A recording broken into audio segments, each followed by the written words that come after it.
Hello students, हमारा आज का टॉपिक है extensive properties and intensive properties. ये प्रॉपर्टीज़ क्या हैं? थर्मोडायनेमिक्स में काफ़ी सारी प्रॉपर्टीज़ के बारे में हम पढ़ेंगे और वो प्रॉपर्टीज़ जो हैं उनमें से कुछ ऐसी हैं जो कि एक्सटेंसिव हैं, कुछ इंटेंसिव हैं। अगर आपको कहीं पर कोई बोलता है कि ये एक्सटेंसिव प्रॉपर्टी है तो आपको पता होना चाहिए कि what is meant by extensive property. तो इसलिए ये समझना आपके लिए ज़रूरी हो जाता है। तो what is extensive property?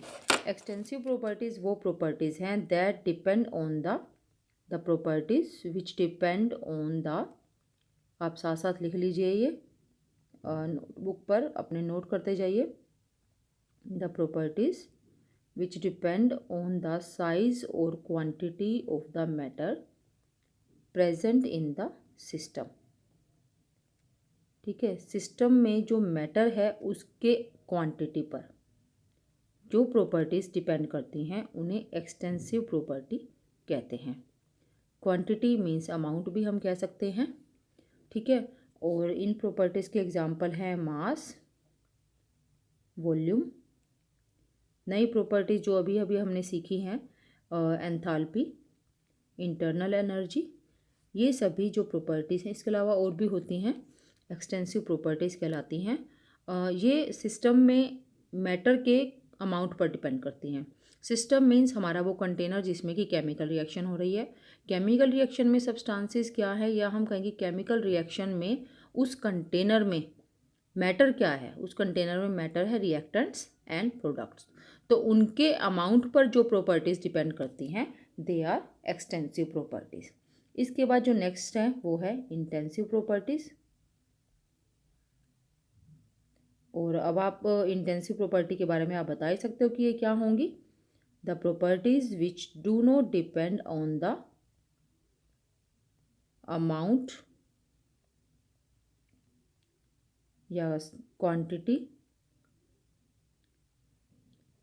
Of the matter present in the system are intensive property। तो इन प्रॉपर्टी के एग्जाम्पल भी हम देखेंगे क्या एग्जाम्पल हैं। वो प्रॉपर्टीज़ जो कि सिस्टम में मैटर के अमाउंट पर डिपेंड नहीं करती हैं। For example temperature. आप जानते हो कि टेम्परेचर जो है किसी भी ऑब्जेक्ट का, अगर आपके पास कुछ भी सब्सटेंस है, आप उसमें से थोड़ा सा रिमूव भी कर दोगे अगर, तो उसका प्रेशर जो टेम्परेचर है वो वही का वही रहेगा, प्रेशर। ठीक है, इसी तरह से ही डेंसिटी। ये जो हैं ये इंटेंसिव प्रॉपर्टी के एग्जांपल हैं। तो इनमें डिफरेंस क्या है उसको समझने के लिए मैं आपको एक एग्जांपल बताती हूँ। एग्जांपल है, जैसे मेरे पास एक ये कंटेनर है काफ़ी बड़ा। ठीक है, और इसमें जो है कुछ गैस फिल की हुई है। इस कंटेनर में गैस फिल की हुई है काफ़ी सारी। ठीक है, और उस गैस का जो वॉल्यूम है, volume of the gas in container is V and temperature is T। ठीक है, अब आप इमेजिन करिए कि हमने क्या किया, हमने इसका पार्टीशन कर दिया कंटेनर का बिल्कुल बीच में से, एग्जैक्टली बीच में से हमने इसका पार्टीशन कर दिया। ठीक है, तो वॉल्यूम इस साइड पर क्या रह गया, गैस का V/2, और इतना ही इस साइड रह गया वॉल्यूम, दोनों तरफ हाफ हो गया वॉल्यूम। बट टेम्परेचर क्या रहेगा, टेम्परेचर तो सेम रहेगा तब भी। तो टेम्परेचर चेंज नहीं हुआ अमाउंट कम करने से, क्वांटिटी कम करने से टेम्परेचर चेंज नहीं हुआ, लेकिन वॉल्यूम चेंज हो गया। तो इसका मतलब है कि वॉल्यूम जो है वो एक्सटेंसिव प्रॉपर्टी है जो मैटर के अमाउंट पर डिपेंड कर रही है।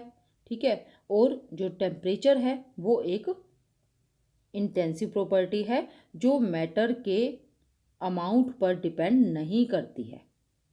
ठीक है, तो ये है एक्सटेंसिव और इंटेंसिव प्रॉपर्टीज़। आपको समझ आ गया होगा ये। इसके अलावा कुछ और प्रॉपर्टीज़ हैं जो कि हम इसके एग्जांपल की फॉर्म में समझ सकते हैं। जैसे कि आप मानिए कि आपके पास जो है ना वॉल्यूम है किसी भी सब्सटेंस का। ठीक है, मैं किसी भी सब्सटेंस का वॉल्यूम ले रही हूँ। मान लीजिए that volume is V for n moles of a substance। ठीक है, बट अब n मोल्स हैं, उसका जो वॉल्यूम है, ठीक है, वो किसी भी गैस का है। मान लीजिए मोल्स ऑफ सिस्टम नहीं है, सॉरी, ये गैस ले लेते हैं हम यहाँ पर। V for n moles of A gas.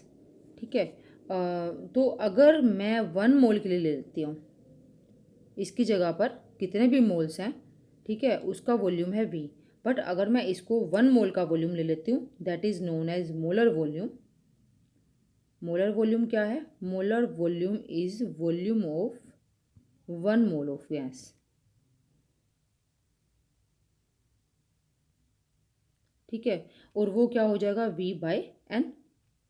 ये मोलर वॉल्यूम हो गया, ये V m से मैं इसको रिप्रेजेंट कर रही हूँ, and it is equal to V/N, मतलब volume of 1 mole of gas. n mole का वॉल्यूम है V, तो 1 मोल का हो गया V/N।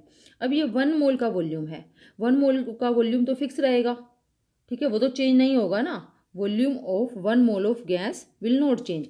हमने पढ़ा कि वॉल्यूम क्या है? वॉल्यूम जो है वो एक्सटेंसिव प्रॉपर्टी है, ठीक है। लेकिन जब हमने इसको वॉल्यूम हम 1 मोल का देख रहे हैं, तो वो एक इंटेंसिव प्रॉपर्टी बन जाती है। यानी कि मोलर वॉल्यूम जो है दैट इज़ इंटेंसिव प्रॉपर्टी, क्योंकि ये जो है ये अमाउंट पर डिपेंड नहीं कर रही है। इट इज़ कितना भी अमाउंट हो जाए, लेकिन मोलर वॉल्यूम क्या है? Volume of 1 mole of a gas. हमें हमेशा जब भी आपसे कोई पूछ रहा है, आपने गैस ले ली, ठीक है, या आपने कोई लिक्विड ले लिया, लिक्विड के बहुत सारा जो भी लिक्विड सब्सटेंस है, वाटर है मान लो आपके पास, उसमें कई सारे मोल्स हैं, उसका अमाउंट है मान लो 100 ग्राम आपके पास वाटर है, ठीक है, तो उसका वॉल्यूम आप नोट कर लेते हैं, नोट कर लिया। बट अगर आपको कोई कह रहा है कि 1 मोल का वॉल्यूम क्या होगा, 1 मोल का वॉल्यूम तो फिक्स रहेगा, वो तो चेंज नहीं होगा। आप फाइंड कर सकते हैं, आपने स्टोशियोमेट्री की हुई है, तो आप 1 मोल ऑफ वाटर का वॉल्यूम क्या होगा वो आप फाइंड कर सकते हैं, और वो चेंज नहीं होगा, ठीक है। कितना भी आप चाहे आपने 100 ग्राम से बढ़ाकर वाटर जो है वो 200 ग्राम ले लिया, लेकिन volume of 1 mole of gas will remain same always, ठीक है। तो मोलर वॉल्यूम हमारा क्या बन गया? वो बन गया इंटेंसिव प्रॉपर्टी। क्लियर? इसी तरह से ही और भी प्रॉपर्टीज़ हैं जो कि इंटेंसिव प्रॉपर्टी, नॉर्मली उनको हम एक्सटेंसिव प्रॉपर्टीज़ बोलते हैं, लेकिन अगर हम मोलर ले लेते हैं उनको उनको फॉर 1 मोल ले लेते हैं, तो वो भी बन जाती हैं इंटेंसिव प्रॉपर्टी। जैसे हीट कैपेसिटी है, हीट कैपेसिटी क्या होती है इसके बारे में हम पढ़ेंगे। हीट कैपेसिटी ये जो है ये एक्सटेंसिव प्रॉपर्टी है, लेकिन मोलर हीट कैपेसिटी, ठीक है, मोलर मैं इसको HC लिख लेती हूँ, दैट इज़ इंटेंसिव प्रॉपर्टी। तो इसको हम कैसे लिख सकते हैं? फॉर जनरल कोई भी प्रॉपर्टी है एक्सटेंसिव प्रॉपर्टी, अगर उसको मैं इस तरह से लिखती हूँ, ठीक है, ये मैं उसको सिंबल दे देती हूँ, ये एक्सटेंसिव प्रॉपर्टी है। लेकिन अगर मैंने इसको n से डिवाइड कर दिया, and what is n? n is the number of moles of the substance, तो ये बन गई मोलर प्रॉपर्टी, बन गई सेम, ठीक है। और ये क्या हो गई अब? Independent of amount of substance, तो ये हमारी है जो मोलर प्रॉपर्टी बन है, वो तो हमारी बन गई क्या? इंटेंसिव प्रॉपर्टी, ठीक है। और ये बन गई हमारी ये तो एक्सटेंसिव थी ही, एक्स, ठीक है, एक्स तो एक्सटेंसिव प्रॉपर्टी ही थी हमारी, और x/n जब हमने कर दिया तो वो बन गई इंटेंसिव प्रॉपर्टी, ठीक है। इसके बाद जो नेक्स्ट हमारा टॉपिक है दैट इज हीट कैपेसिटी, ठीक है। अब हमने किया, ये हमने क्या कर लिया? एक्सटेंसिव एंड इंटेंसिव प्रॉपर्टीज़ हमने स्टडी कर ली हैं। अब नेक्स्ट जो हमारा टॉपिक है that is heat capacity. Heat capacity क्या है? आप किसी भी सब्सटेंस को गर्म करते हैं, ठीक है, तो आपको कैसे पता चलेगा कि आपने उसको कितनी हीट दे दी? आपके पास 1 लीटर ऑफ वाटर है, आपने उसको गैस पर रख दिया, गैस ऑन कर दी, ठीक है, पानी गर्म हो रहा है, तो आप देखना चाहते हैं कि आपने उसको कितनी हीट सप्लाई कर दी वाटर को, तो आप कैसे पता लगाएंगे? आप कैसे कंपेयर करोगे कि आपने हीट ज़्यादा सप्लाई की है या कम सप्लाई की है? ठीक है, आप क्या करते हो? आप टेम्परेचर चेक करते हो। आपने स्टार्टिंग में जब वाटर लिया था, स्टार्टिंग में जब आपने वाटर लिया था, मान लो उसका टेम्परेचर था T1, ठीक है। After supplying heat for 10 minutes, now the temperature has raised to T2। तो जो टेम्परेचर का डिफरेंस है T2 माइनस T1, ये आपको क्या बताएगा? ये आपको बताएगा, आइडिया देगा आपको हीट के बारे में, that is absorbed by the system of water. हमारा सिस्टम यहाँ पर क्या है? That container in which 1 litre of water is taken.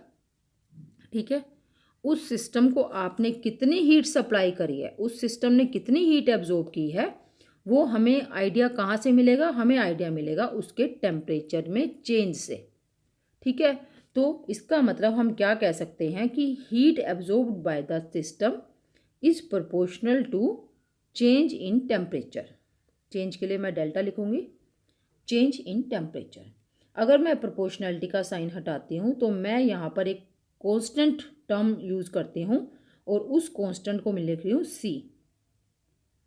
ठीक है, Q is proportional to delta T। आपने कितने हीट सप्लाई की है सिस्टम को, heat absorbed by the system is proportional to change in temperature of system. ठीक है, तो अब मैंने प्रोपोर्शनलिटी का साइन हटाया तो मैंने एक कांस्टेंट यहाँ पर लगा दिया, that is C, and this C is known as heat capacity. ठीक है, ये है हीट कैपेसिटी। हीट कैपेसिटी किस पर डिपेंड करती है?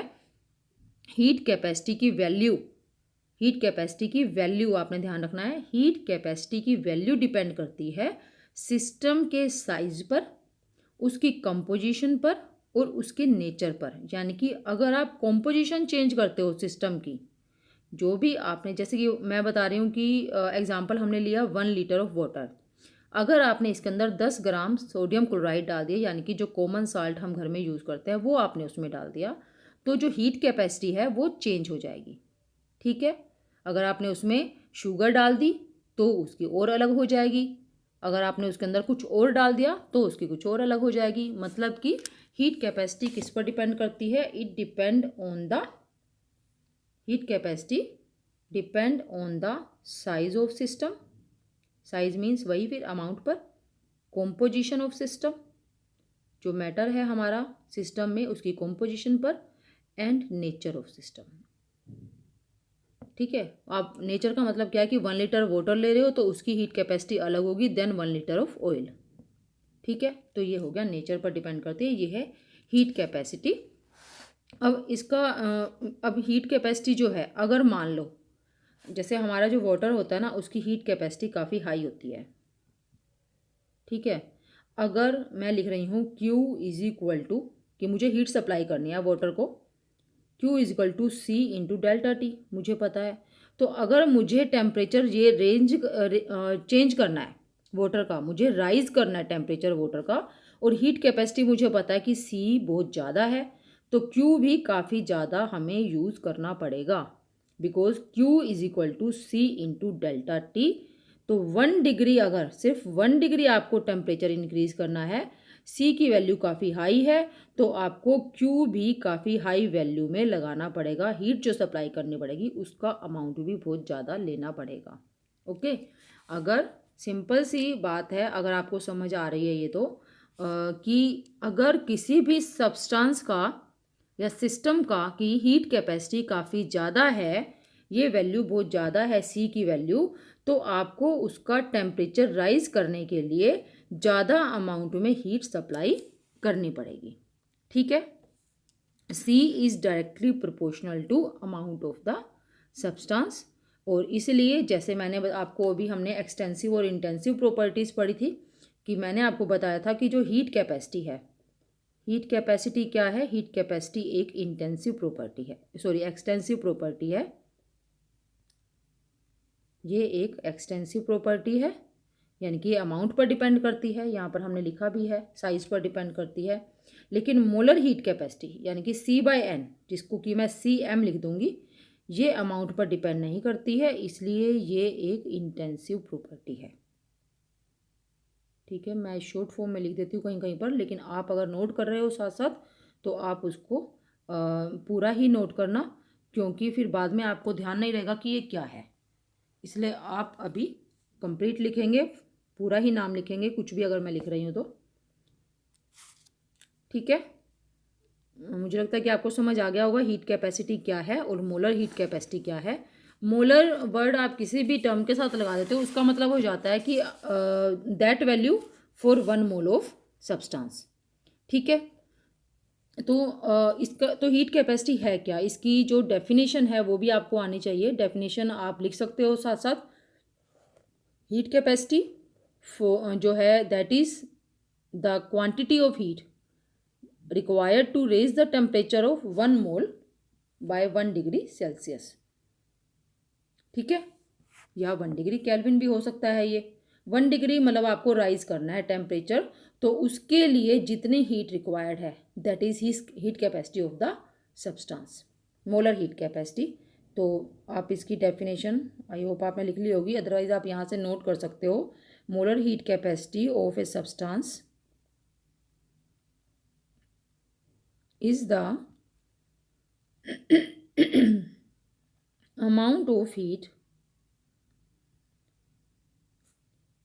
required to raise the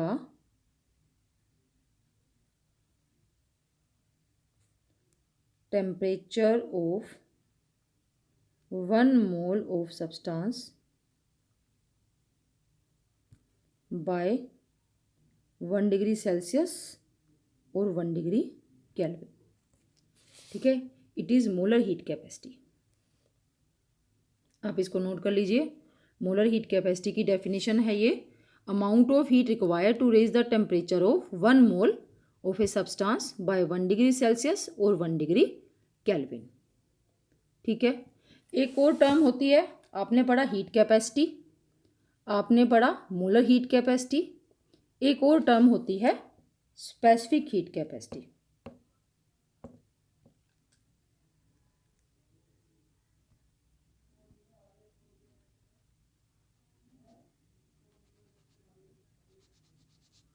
अब ये स्पेसिफिक हीट कैपेसिटी क्या है। हीट कैपेसिटी आपको पता है, मोलर हीट कैपेसिटी आपको पता है, स्पेसिफिक हीट कैपेसिटी है it is the quantity of heat required to raise the temperature of 1 unit mass, ठीक है। यहाँ पर मोलर हीट कैपेसिटी क्या है, molar heat capacity is quantity of heat required to raise the temperature of 1 mole of substance, ठीक है। लेकिन specific heat capacity क्या है, स्पेसिफिक हीट भी कहते हैं उसको, स्पेसिफिक हीट कैपेसिटी भी कहते हैं। या तो स्पेसिफिक हीट, मैं डेफिनेशन में इसको स्पेसिफिक हीट मेंशन कर देती हूँ ताकि आपको ध्यान रह जाइए। Specific heat of a substance, आप इसको भी नोट कर लीजिए साथ साथ, is heat required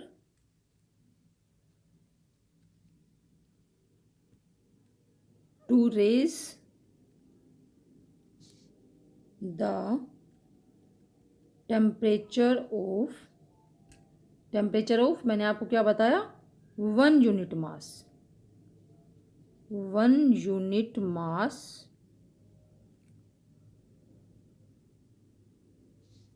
of substance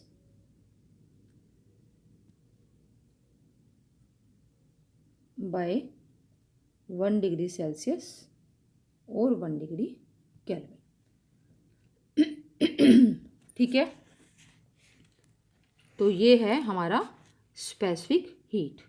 तो अगर आपको मान लो हमने क्या पढ़ा, हमने पढ़ा कि आपको हीट दी हुई है, स्पेसिफिक हीट दी हुई है सब्सटेंस की। स्पेसिफिक हीट क्या है, स्पेसिफिक हीट जो है 1 यूनिट मास की है। मेरे पास है हीट रिक्वायर्ड, मैं शॉर्ट फॉर्म में लिख रही हूँ, हीट रिक्वायर्ड फॉर 1 यूनिट मास अगर हमें दी हुई है दैट इज सी, और मुझे फाइंड करनी है हीट रिक्वायर्ड फॉर, कुछ भी मास हो सकता है, for m is equal to, mass क्या है, एम दिया हुआ है आपको, तो that will become equal to c into M into temperature change, ठीक है। हीट रिक्वायर्ड जो है for unit mass that is c, okay. Specific heat of substance is c, तो specific heat of substance for mass m निकालते हैं हम, वो हो जाएगा c इंटू एम। तो हीट रिक्वायर्ड क्या हो जाएगी, टोटल हीट रिक्वायर्ड हो जाएगी Q is equal to C into M into delta T. ठीक है, स्मॉल c है ये आपको ध्यान रखना है, ये स्मॉल c है और C और m को मिलाकर क्या बन जाएगा, capital C into delta T. ठीक है, स्पेसिफिक हीट जो है that is written by small c and heat capacity by capital C। ठीक है, ये है हमारा हीट कैपेसिटी हमने किया। इसके बाद जो नेक्स्ट है हम करेंगे relationship between Cp and Cv for an ideal gas. अब ये Cp क्या है और Cv क्या है ये आपको पता होना चाहिए। C क्या है पहले तो, C तो अभी हमने देखा ही है क्या होता है C।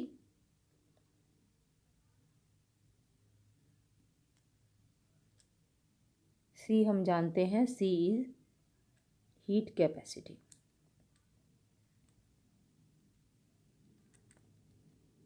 ठीक है, जैसे आपको ध्यान होगा हमने लिखा QP, इसका मतलब क्या था, heat absorbed at constant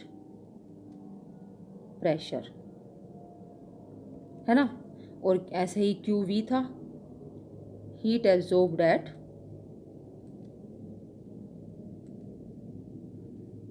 constant volume.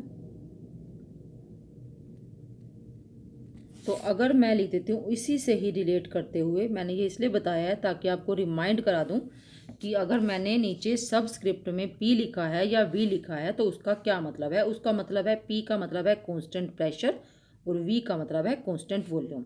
तो यहाँ पर बिल्कुल सिमिलर तरह से हम जाते हैं। तो Cp का मतलब क्या है, heat capacity of a substance at constant pressure, heat capacity at constant pressure. ठीक है, और Cv क्या है, heat capacity at constant volume.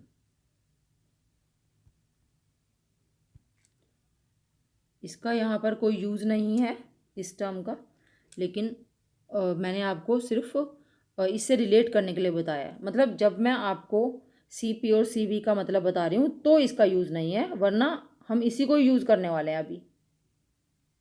ठीक है, अभी हम आगे जो रिलेशन मुझे फाइंड करनी है, जो कि मैंने आपको बताया कि हम क्या फाइंड कर रहे हैं, यहाँ पे हम फाइंड करने वाले हैं Cp एंड Cv, इनमें रिलेशन क्या है।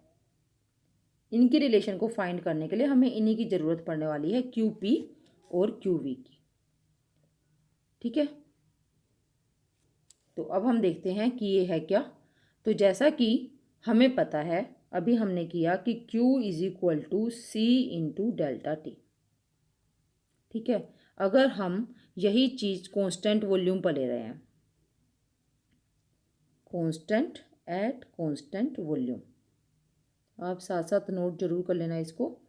एट कांस्टेंट वॉल्यूम हम Q को किससे लिखते हैं, QV, और वो किसके इक्वल होता है, वो इक्वल होता है delta U, internal energy change, और ये भी बन जाएगा हमारा CV इंटू डेल्टा टी। ठीक है, क्लियर। उसके बाद है एट कांस्टेंट प्रेशर। जैसे हमने कांस्टेंट वॉल्यूम पर लिया वैसे ही हम कांस्टेंट प्रेशर पर लेते हैं, QP। कांस्टेंट प्रेशर पर हीट एब्जॉर्ब किसके इक्वल होती है, delta H, enthalpy change, and that becomes equal to CP into delta T। ठीक है, ये भी हो गया, आपको क्लियर हो गया होगा। ये हमारे पास QP और QV की हमने टर्म्स लिख ली हैं। ये होता क्या है, अब हम देखते हैं कि अगर हमारे पास 1 मोल है आइडियल गैस का, एक इक्वेशन हमने ड्राइव की थी फॉर 1 मोल ऑफ, अभी मैं 1 मोल नहीं लिख रही हूँ यहाँ पर, मैं लिख रही हूँ सिर्फ for ideal gas. Ideal gas जो हमारी इक्वेशन थी delta H is equal to delta U plus P delta V, ठीक है, इसको मैंने चेंज कर दिया किस में, आइडल गैस के लिए मैंने आपको बताया था ना कि आइडल गैस के लिए इक्वेशन है ये पी और वी जो है, अगर हमारे पास टर्म नहीं है, हम इनको आर और एन और टी से रिप्लेस करना चाहते हैं, तो हमारी इक्वेशन बन जाती है delta H is equal to delta U plus delta N G R T, है ना। ये हमारी इक्वेशन बन गई। आइडल गैस के लिए हम ये दोनों ही इक्वेशंस यूज़ कर सकते हैं, ऐसा नहीं है कि आपको यही इक्वेशन यूज़ करनी है, दोनों में से कोई भी इक्वेशन यूज़ कर सकते हैं हम, ठीक है। लेकिन हम यहाँ पर टेम्परेचर से डील कर रहे हैं, आप देख रहे हो ऊपर हमने टेम्परेचर लिया है, कहीं पर भी प्रेशर और वॉल्यूम नहीं लिया है, क्योंकि हम बात कर रहे हैं कॉन्स्टेंट प्रेशर और कॉन्स्टेंट वॉल्यूम की। तो इसलिए अगर मैं कॉन्स्टेंट वॉल्यूम लेती हूँ तो हमारा जो डेल्टा वी है वो ज़ीरो हो जाएगा, तो हम पी और वी दोनों को हटा देते हैं, हम ये वाली इक्वेशन का अब यूज़ करते हैं। लेकिन ये आइडल गैस के लिए लिखा मैंने जहाँ पर डेल्टा एन जी कुछ हो सकता है, बट मैं ले रही हूँ फॉर 1 मोल ऑफ गैस, तो इक्वेशन हो जाएगी हमारी delta H is equal to delta U plus R delta T, ठीक है। टेम्परेचर तो चेंज होगा ही, क्योंकि हम तो हीट चेंज ही तो बढ़ रहे हैं यहाँ पर, हमने स्टार्ट ही इससे किया कि जो हीट एब्जॉर्ब बाय सिस्टम है वो चेंज इन टेम्परेचर के प्रोपोर्शनल है, तो डेल्टा टी तो आएगा ही यहाँ पर। जो टी है एक्चुअली, ये जो डेल्टा है, ये डेल्टा आप इस पूरे के लिए यूज़ कर सकते हो, एन जी और आर टी, आर तो कांस्टेंट है तो ये डेल्टा से वैसे ही हट जाएगा, इसमें तो चेंज होगा ही नहीं, और जो एन है उसको ले लिया हमने 1 मोल, तो क्या रह गया ये आर डेल्टा टी, ठीक है। अब हम क्या करते हैं, हम यहाँ पर इन दोनों की वैल्यू पुट कर देते हैं, ठीक है। ऊपर हमारे पास इनकी वैल्यू है, तो हम ये वैल्यू पुट कर देते हैं इनकी, आप ऊपर से वैल्यू देखते रहिए। डेल्टा एच क्या है, डेल्टा एच है सी पी डेल्टा टी, और डेल्टा यू क्या है, ऊपर से देखिए, डेल्टा यू है C V into delta T plus R delta T, ठीक है। हमने वैल्यूज पुट कर ली, आगे मूव कर सकते हैं हम। C P delta T is equal to delta T common ले लेंगे यहाँ से, into C V plus R, ठीक है।